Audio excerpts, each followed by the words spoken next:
Jake Nickell is the founder of Threadless, an online community of t-shirt designers who congregate to submit and vote on t-shirt designs. He founded Threadless 1 hour after he posted a thread on a now-defunct forum, Dreamless, where he asked people to submit their t-shirt designs and promising to print the best t-shirt design. Today, Threadless is a multi-million-dollar business with new t-shirt designs coming out every single day. Here's Jake Nickell's advice on building a successful business. Enjoy.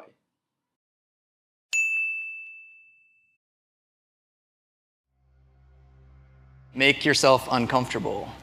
I am not much for public speaking, but I do it regularly because I think it's a good thing for me to try to overcome. But this is also like when you make yourself uncomfortable, as long as you have the confidence to actually try doing what you don't yet know how to do, it's kind of when you're the most creative and innovative. I think a lot of times innovation comes from amateurs, people who don't know how to do it because they do it in a new way. If you do something that you're an expert at, what more do you have to offer than what you've already mastered? Step outside your comfort zone. Approach a situation with completely fresh eyes, offer a new perspective. Even if it's not that you learn something, maybe the person that you're working on it with will learn something from it. I mean, a good example of this is when I started Threadless for the first time, I entered a t-shirt design into a design competition for an event that was taking place in London.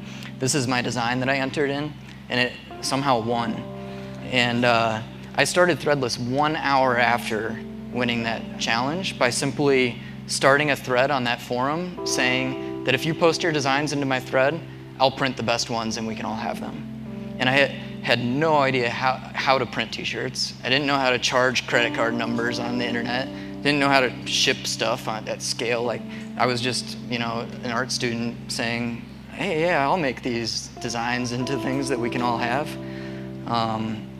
And I got like 100 designs posted into the thread in that first version, found out how to print them and printed the first 5 and started shipping the orders at my local postal department, and like the way I charged credit cards in the beginning is I actually stored them in a plain text database and then called a 1-800 number that allows you to process credit cards over the phone. I mean, I really just threw myself in the deep end and figured it out as I went, made myself really uncomfortable. First of all, our whole model is community driven. We totally flipped the funnel on how products are made. Typically you'd come up with all these ideas in-house, put them through focus groups, and in the end what would come out is the one product you go to market with. We go to market saying, tell us everything you think we should make and help us narrow it down, and then we'll make the best thing.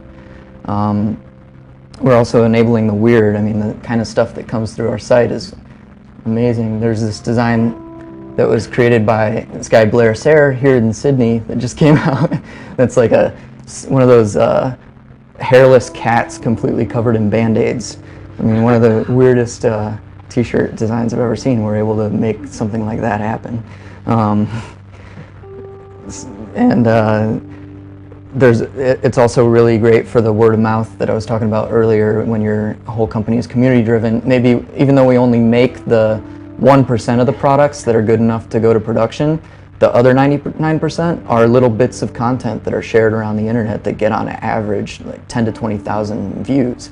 We're not even making that product, but it's great for marketing for us, for getting traffic to our website and learning about our brand.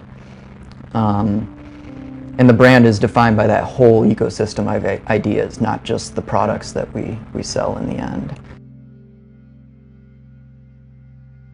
Another thing we do is we act human. This is our CEO, Tom Ryan, up doing some karaoke at our annual meetup that we host, where our community is invited to come out and come hang out with us and get a few hundred people, and we act ourselves there. It's really important to support individualism, I think, in this new culture in the way people are connecting more one-on-one. They want to know that there's real people behind brands, and they want to see that the brands are using an authentic tone and language in their marketing and their customer service, all these things. We allow our team to speak with their own voice. We also give attribution for every product that's made. If you buy a t-shirt from us, the name of the person who made it is going to be in the tag. It's going to be right on the product page. Everything that we do is made by people, real people. And when we screw up, we own up to it.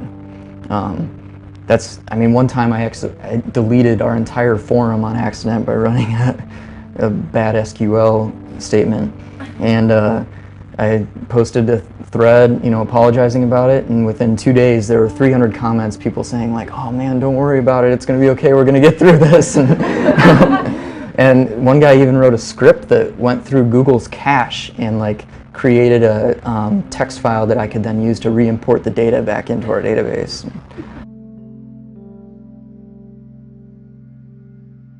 What we mostly do is we give all the stakeholders in our business ways to shape the future of Threadless. And the main stakeholders are our community, our team of people that work at Threadless, and ourselves as a leader. When I say ourselves, I'm talking about like the executive team really at Threadless, me and Tom and kind of the chief level. So within our community, I've kind of spoken about how our whole business is community driven, but we even have them go so far as to let them weigh in on our strategy. One example is wholesale distribution. I mean, we've been having so many opportunities to take Threadless to retail in a huge way, and we've been very careful about it. And I posted this blog on our forum, just reaching out to people about, what do you guys think of this idea of going, what do you think of Walmart, Target, specifically, like, how would you feel about us doing this? And there were very strong and spirited comments, but overall most were very supportive about us doing this, and especially for the artist opportunities. Artists really want to see their work get out there everywhere, and we came to this great realization that there's kind of like a divide between the customers and the artists and what their motivations are, especially when it comes to retail. Customers don't want to see the same products that they're buying at Threadless just available everywhere, because it's something that's kind of like almost secretive to them. It's like, oh, the Threadless is this really small brand that I love and I don't want anybody to be able to have it, kind of. But artists wanted their work to be everywhere, so we figured out this idea where we would only do huge retail deals if they were exclusive designs being sold at that retail, so they're not the same designs that you can get at each place. And we just did a deal with Gap, and now Threadless is sold at Gap, and it's gone over really well with that exact concept. In our team, one example, something we do, we haven't done this in a little while, but we're going to do another one soon, is we do DIY Day. It's where anyone in the company can pitch an idea, team up with others in the company that are interested in it, and then show a pitch or even a prototype at the end of the day for what they want to do. And when we first started this, we were kind of concerned about how people would juggle this with their day jobs and wondering like how relevant the ideas would be, if they'd be good for the company. But it turns out pretty much every single idea was core to improving our business, and so far we've green-lighted every single idea that's come through this. One of my favorite examples is this comics line that we've done. Our warehouse manager is really passionate about comic books, and Threadless would never say from like an executive level. Like I don't think I would say like we have to have a comic book T-shirt solution. And the only reason we would do this is because we have this employee that's extremely passionate about doing it. So let's let him do it. And he now does this series where he enlists he brings in a comic book writer and then 4 artists to design a series of shirts that could tell a complete story. And we come out with a new one of these about every quarter, and this is the first one. And just that green T-shirt alone there, we sold $250,000 worth of that shirt, and it's now like a piece of our business that we regularly do. We go to the Comic-Con event in San Diego, and it's amazing. Another example is we do a lot of cause-related stuff, and that all started by one of our employees way back with when Katrina hit. His family was affected by that and wanted us to do a t-shirt to raise funds for devastation there. So we did a shirt and he designed it, and we raised 100 grand in about 15 days with that. And we've been doing these regularly since then. This one is for the Haitian earthquake, and it's translated to many hands make the load lighter. We again raised $100,000 here. We raised it for Japan, for the Gulf oil spill. Even we did one actually for the floods here as well. Here's our employees all wearing the design. You don't have to really be a community-based business to connect with the people that surround your company either. Every business has a community of evangelists and geeks that care about the company's products. Some work for the company, but many don't. And another thing we did is we've been doing floats in the Chicago Pride Parade every year, and it's a great way, just to get our whole team together making something real. That's the one thing that has really spanned the entire period that we've been in business, is the get it done attitude, and it kind of speaks to the scrappiness of just figuring out what you need to do and just moving forward with it. Don't over negotiate every point and debate whether or not it's going to return so much. I guess kind of figure out what is realistic to do. Put a little bit of thought into that, but then just do it. So yeah, don't know how to do it, work it out.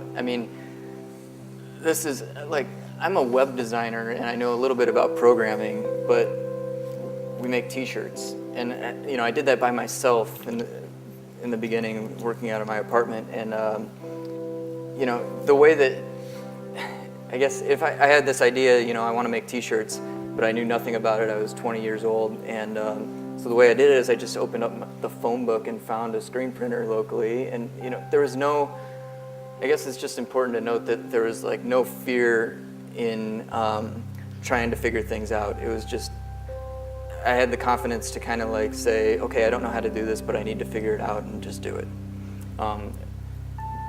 There was things from printing t-shirts, from processing credit card numbers, to shipping orders, all these kind of things we just figured out as we went. In the beginning, we actually processed our credit card numbers over the phone, because that's the only way I could, I Googled, if Google was even the search then, I don't know. But I found out how you could actually you could call a 1-800 number, type in the credit card number, and it would charge their accounts. The thing we believe in is that marketing is really the result of an awesome product and not really the reverse. Great products really speak for themselves, and in the age of social media, millions of fans and followers speak for them as well.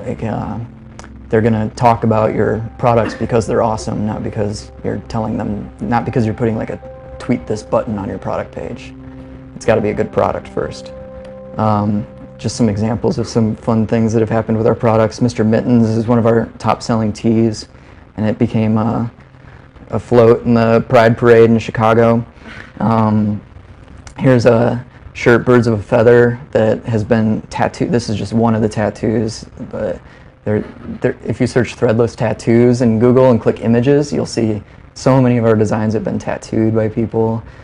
We even have some designs that get turned into cake. There's people, every year there's a competition that we host called Thread Cakes, and people find their favorite Threadless design and make it into a cake. Or we also find that passionate people are drawn to other passion-created products. This is 10-year-old boy on the news refused to say the Pledge of Allegiance at his school until gays have equal rights, and he's wearing this shirt on air, and Nerds Forever, at this 10-year-old age. It was really cool. The kind of people who really like our stuff are the kind of people who end up in situations like this. And here's a t-shirt that got made into a knitted doll. Yeah, Marketing is what happens when you make good products, I think. Hope you enjoyed this video. If there is a famous entrepreneur you would like to see profiled on this channel, please leave a comment down below. Please also subscribe to the ReferralCandy YouTube channel and also visit our blog at referralcandy.com/blog for more marketing and entrepreneurship content. I'll see you next time.